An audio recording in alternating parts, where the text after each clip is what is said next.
छोटी काली बहू के लंबे बाल।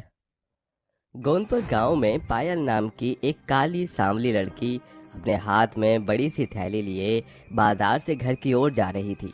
तभी वहीं पास में एक आदमी साइकिल पर खड़ा बालों में लगाने वाले शैम्पू और तेल बेच रहा था। आइए आइए, ले जाइए, बालों को घने काले और लंबे करने का चमत्कारी तेल और शैम्पू ले जाइए। आइए आइए आइए, बालों को घुटने तक लंबा कर देगा ये चमत्कारी जादुई तेल। ले जाइए केवल 10 रुपए में। आइए आइए आइए। चमत्कारी तेल, वो भी 10 रुपए में? मेरे बाल तो कितने छोटे और मेरी जेठानियों के बाल कितने बड़े बड़े हैं। चलो मैं ये चमत्कारी तेल ले लेती हूँ ताकि मेरे बाल भी घने और लंबे हो जाएं। भोली पायल वो तेल और शैम्पू ले लेती है जो एक्सपायरिंग डेट वाले तेल और शैम्पू थे। अब वो तेल लेकर पायल अपने ससुराल चली जाती है, जहाँ पायल की सास मीनल और 3 जेठानियाँ कमला, अनीता और साक्षी थी। ये तीनों बड़ी ही खूबसूरत और गोरी थी। काले रंग को देखकर सब पायल को घर में नौकर की तरह इस्तेमाल करते थे। पायल कुछ दिन पहले ही शादी करके अपने ससुराल आई थी। आ गई महारानी। सब्जियां लाने गई थी, अपने पिता के शॉपिंग मॉल में घूमने गई थी। इतना समय कहाँ लगा दिया? वो सब्जी लेने में समय लग गया। ए पायल, चल ये सब रसोई में ले जा और जल्दी से सबके लिए खाना बना। जल्दी खाना बना काली कलूटी, वरना आज फिर तेरी जम के धुलाई कर दूंगी मैं। पायल वो थैली लेकर रसोई में आती है और झट से थैली से वो तेल और शैम्पू निकालकर अपनी साड़ी के पल्लू में छुपा लेती है। अच्छा हुआ ये तेल और शैम्पू पर किसी की नजर नहीं पड़ी। अब मेरे बाल ये चमत्कारी तेल लगाने से बड़े हो जाएंगे। चलो अब मैं इन्हें जल्दी से कमरे में ले जाकर रख देती हूँ। पायल वो तेल और शैम्पू अपने कमरे में लाकर रख देती है। अब देखते ही देखते कई दिन गुजर जाते हैं। पायल रोज़ रात को वो एक्सपायरिंग डेट वाला तेल अपने सिर के बालों में लगाने लगी और रोज़ सवेरे वो शैम्पू से सिर धोने लगी। अब एक्सपायरी डेट का तेल और शैम्पू लगाने से पायल के सिर के बाल झड़ना शुरू हो जाते हैं। ये देखकर पायल घबरा जाती है। ये मेरे सर के बाल अचानक से इतने झड़ने कैसे लग गए? ये क्या हो रहा है? मेरे सर के बाल तो कम होने लग गए। झड़ते बालों को देख पायल बहुत परेशान हो जाती है। अब ये बात घर में किसी से कह भी नहीं सकती थी। देखते ही देखते कुछ दिन और बीत जाते हैं। अब पायल के सिर के कई सारे बाल झड़ चुके थे। उसके सिर का पूरा टकला तक दिखने लगा था। ये देखकर पायल की सास और उसकी तीनों जेठानियां हक्का बक्का रह जाती हैं। पायल बहू, ये सब क्या है? तेरे सर के बाल इतने कम कैसे हो गए? हाँ पायल, तेरे सर के बाल तो सच में झड़ गए। पूरा सर सफा हो चुका है। तेरे बस गिने चुने ही बाल बचे हैं। मुझे कुछ समझ नहीं आ रहा है। बीते कुछ दिनों से मेरे सर के बाल ज्यादा ही झड़ने लग गए हैं। माँ जी, कहीं पायल को वो बीमारी तो नहीं है ना? बीमारी? कैसी बीमारी? माँ जी, हमारे शहर में एक लड़की को ऐसी ही शिकायत थी। उसके भी सर के बाल अचानक से झड़ने लगे थे। जब उसका चेकअप किया तो पता चला कि उसे कैंसर है। मुझे लगता है कि पायल को भी कैंसर की बीमारी है। ये सुनकर मीनल के होश उड़ जाते हैं। अरे दूर हटो पायल, मुझसे दूर हट। साक्षी, अनीता, कमला, इस पायल को इस घर से बाहर करो। अभी निकालो इसे घर से बाहर। अरे ये आप लोग क्या बोल रहे हो? मुझे कोई कैंसर बीमारी नहीं है। मैं पिछले कुछ दिनों से एक चमत्कारी तेल और शैम्पू बालों पर लगा रही थी। शायद ये उसी के कारण हो रहा है। अपनी बीमारी छुपाने के लिए बहाने मत बना। चल चुपचाप इस घर से बाहर निकल। मैं कोई बहाना नहीं बना रही हूँ, मैं सच कह रही हूँ। अपनी बीमारी के जर्म्स इस घर में भी फैलाकर हमें भी बीमारी लगाना चाहती है क्या? चल निकल इस घर से। चारों सास बहू मिलकर लकड़ियों से मार मार कर पायल को अपने घर से बाहर निकाल देते हैं। तभी ये तमाशा देखकर आस पड़ोस वाले और गांव के लोग वहां जमा हो जाते हैं। चल निकल इस घर से और दोबारा यहाँ कदम मत रखना। माँ जी, ऐसा मत करिए। मैं कहाँ जाऊँगी माँ जी? मुझे घर से मत निकालिए। अरे कहीं भी जा, पर मेरे घर के आसपास भी मत भटकना। तभी पड़ोस वाली शीला कहती है, क्या बात है मीनल बहन, अपनी छोटी बहू को इस तरह से घर से बाहर क्यों निकाल रही हो? तभी मीनल, कमला, अनीता और साक्षी पूरे गांव वालों को पायल की बीमारी के बारे में बताते हैं। ये सुनकर सब हक्का बक्का रह जाते हैं। काली कलूटी, निकल अब यहाँ से। अब तेरा इस घर में कोई वास्ता नहीं। पायल की सास और उसकी जेठानियां उसे बेइज्जत और धक्के देकर अपने घर से बाहर निकाल देती हैं। बेचारी पायल छोटे बालों को लेकर रोने लगती है और रोते रोते वहां से गांव के बाहर एक दरिया के पास आती है। अच्छा हुआ वो काली कलूटी पायल से पीछा छूटा। हाँ अच्छा ही हुआ। वैसे भी इस खूबसूरत बगीचे में वो काला गुलाब का फूल अपने इस बगीचे की खूबसूरती को ही खत्म करने में लगा था। अब मरे जाकर वो काली कलूटी कहीं भी। मीनल के साथ उसकी तीनों बहू पायल के जाने की खुशियां मना रहे थे। इधर पायल दरिया किनारे बैठी रो रही थी। क्यों सब मुझ पर बीमारी का झूठा आरोप लगा रहे हैं? क्यों सब मुझे बदनाम कर रहे हैं? मुझे कोई बीमारी नहीं है। मेरे बाल उस शैम्पू और तेल से झड़े, कोई बीमारी से नहीं। अब मैं कहाँ जाऊँ, किसके पास जाऊँ? तभी अचानक उस दरिया के पानी से एक खूबसूरत सी परी बाहर निकल आती है, जो पायल को उस दरिया में फेंक कर वहाँ से गायब हो जाती है। पायल जैसे तैसे उस दरिया से बाहर निकलती है तो उसके सिर के बाल उसके पैर जितने लंबे, काले और घने हो चुके थे। ये चमत्कार देखकर पायल के होश उड़ जाते हैं। ये मेरे बाल इतने बड़े और घने कैसे हो गए? तभी पायल के सिर के उन बालों से आवाज़ आती है। पायल, जादुई बाल है। तुम्हारी अच्छाई और भोलापन देखकर ही हम तुम्हारे सिर से जुड़े हैं। अब तुम हमसे जो बात कहोगी वो बात पूरी हो जाएगी। ये बात सुनकर पायल और खुश हो जाती है और वो अपने ससुराल चली जाती है। पायल का ऐसा अवतार देखकर मीनल और सब हक्का बक्का हो जाते हैं। ये क्या काली कलूटी नकली बाल पहनकर हमें उल्लू बनाने आई है? साक्षी बहू, एक कैंची ले और इस कलूटी के सारे नकली बाल काट दे। साक्षी जैसे ही कैंची लेकर पायल की ओर बढ़ती है, तभी पायल अपनी जादुई बालों से कहती है। ऐ मेरे जादुई बाल, इन चारों के सर के सारे बाल हमेशा के लिए गायब हो जाएं और इन चारों का रंग मुझसे भी ज्यादा काला हो जाए। इतना कहा था कि तभी मीनल, कमला, अनीता और साक्षी ये चारों टकले हो जाते हैं। इनके सिर के सारे बाल गायब हो जाते हैं और उनका रंग भी काला हो जाता है। अरे ये क्या हो गया? अब मेरे सर के बाल कहाँ चले गए? मेरा रंग इतना काला कैसे हो गया? मेरे बाल!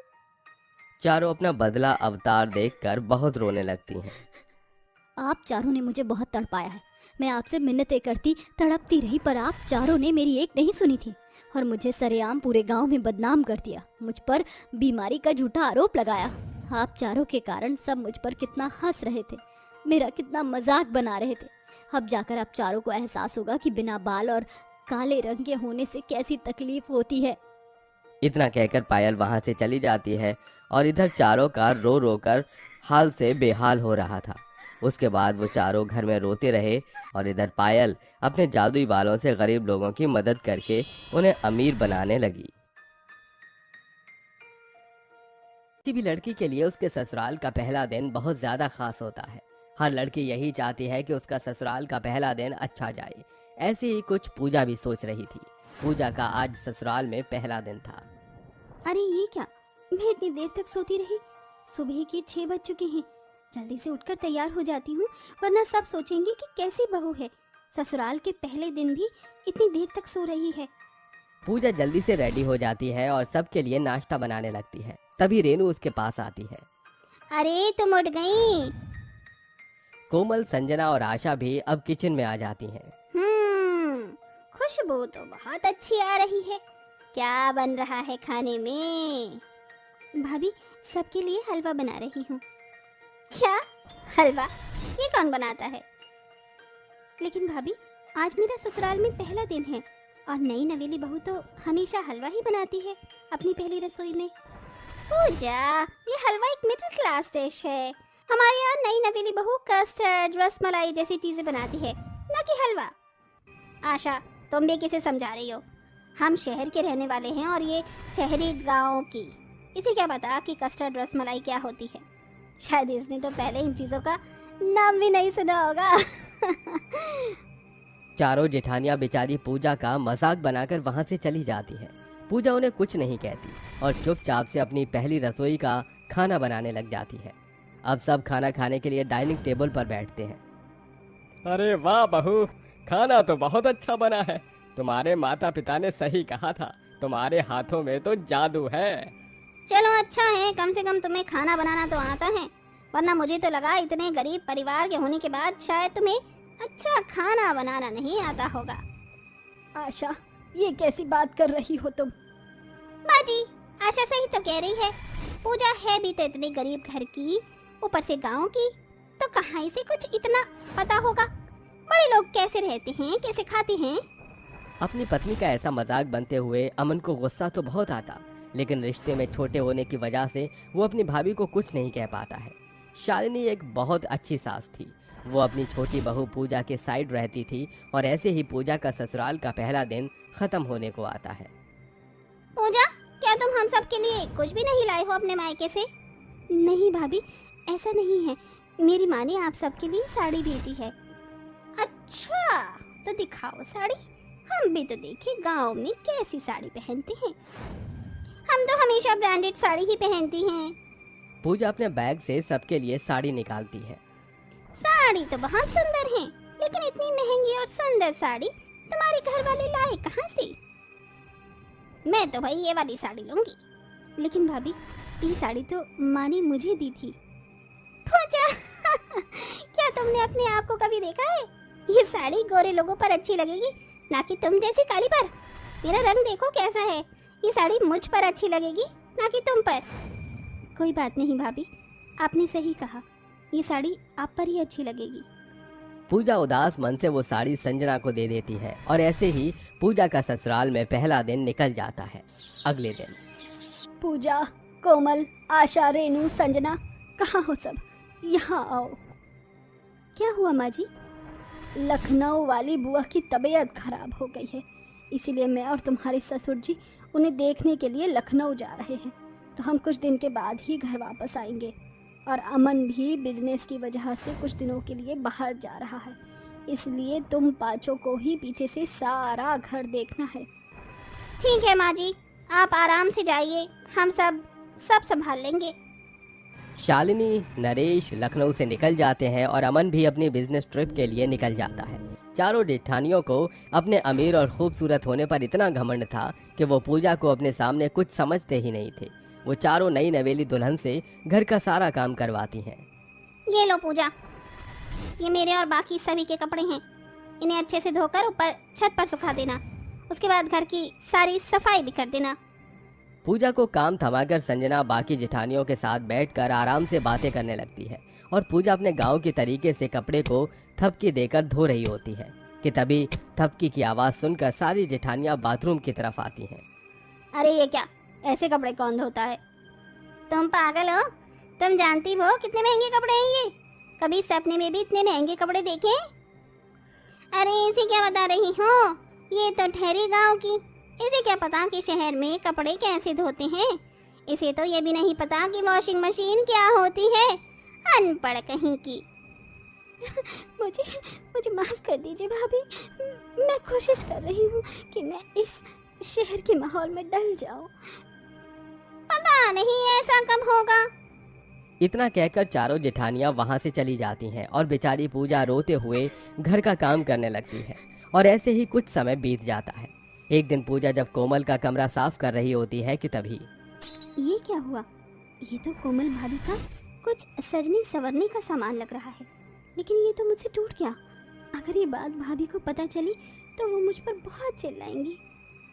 सामान गिरने की आवाज सुनकर कोमल कमरे में आती है और अपनी परफ्यूम की बोतल को टूटा देखकर वो पूजा पर बहुत चिल्लाती है। कौन की कवारिन, तूने इतनी महंगी बोतल देखी भी है परफ्यूम की जो तूने उसे तोड़ दिया? जानती भी है ये कितनी महंगी थी। तुझे क्या कुछ भी काम करना नहीं आता? जब देखो कोई ना कोई नुकसान करती रहती है। मुझे माफ कर दो भाभी, गलती हो गई मुझसे। कोमल पूजा को खरी खोटी सुनाकर चली जाती है और बेचारी पूजा रोते हुए चुपचाप से अपने घर का सारा काम करने लगती है।